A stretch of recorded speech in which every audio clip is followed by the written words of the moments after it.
Welcome to Out of Touchstone.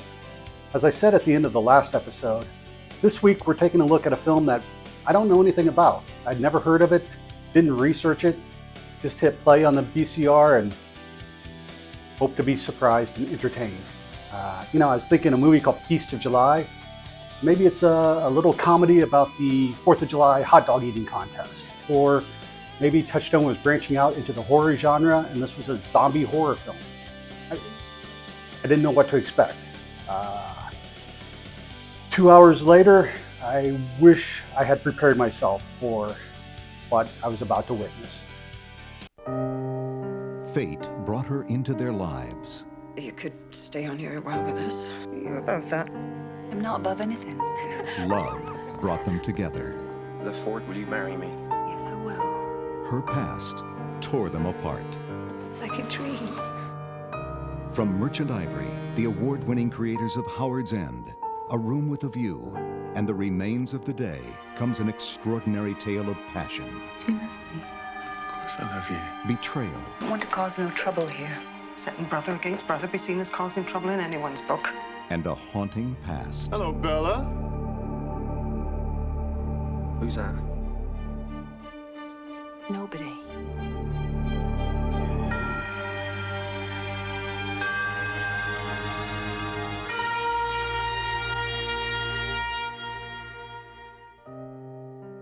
Feast of July.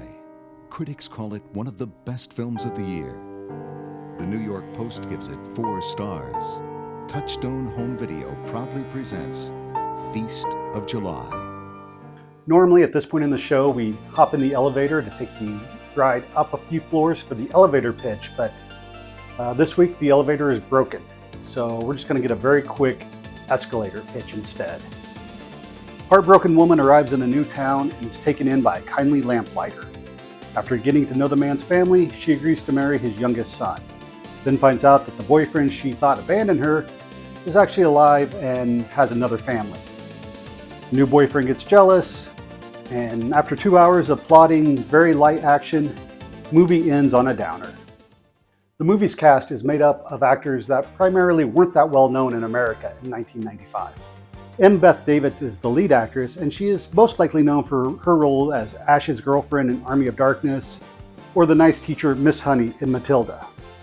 Gemma Jones plays the lamplighter's wife, and you'd recognize her years later as Madame Pomfrey in the Harry Potter series. Ben Chaplin plays one of the sons. He would show up a year later in the Uma Thurman Janine Garofalo movie The Truth About Cats and Dogs, but at this time was still, like I said, unknown to American audiences. So this is a film that has a lineup of actors that, at least in the US, didn't exactly sell tickets. While watching the movie, my big question was, why did Touchstone release this film?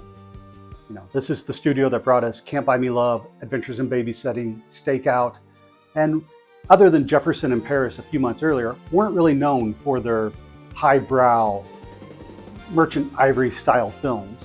And the only thing that I can think of is after getting Academy Award nominations for Dead Poets Society and Pretty Woman, maybe they were just chasing Oscar gold. And at this point, the Merchant Ivory name, which this movie was produced by Ismail Merchant, they had a reputation of being Oscar bait type films. We saw this with Jefferson and Paris just a few months earlier.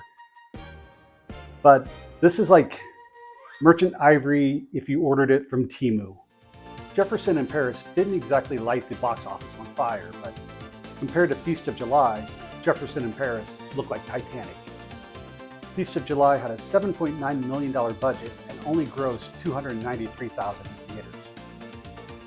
Instead of spending nearly $8 million on this film, maybe Touchstone would have been better off just buying about 3 million hot dogs, several gallons of potato salad, several hundred bags of chips, and actually having a Feast for July. I was surprised to see that on Rotten Tomatoes, Feast of July is actually rated pretty well. It's got a current rating with critics of 50% and a current audience rating of 47%. One reviewer who wasn't that impressed with the film is our good friend Roger Ebert. His review basically summed the movie up in one sentence saying, "My problem with the film is none of the characters is really interesting." He gave it 1.5 stars. Feels kind of generous. I don't know, maybe I'm just not cultured enough for these highbrow English period pieces. I think both Jefferson in Paris and Feast of July would have made a good 1 hour masterpiece theater episode, but at 2 hours, it's just way too long and too slow to hold my attention.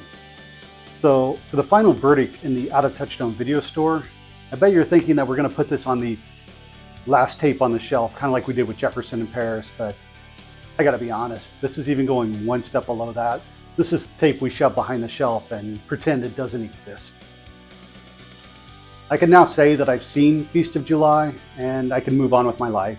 And speaking of moving on to the next episode of Touchstone, we will take a look at the last film released by Touchstone Pictures in 1995. It's a sequel to a holiday hit from 4 years earlier. Hopefully Touchstone can end the year on a high note. We'll just have to wait and see. That's going to do it for this episode. Until next time, the tapes are rewound, the video store is closed, and we're out of Touchstone.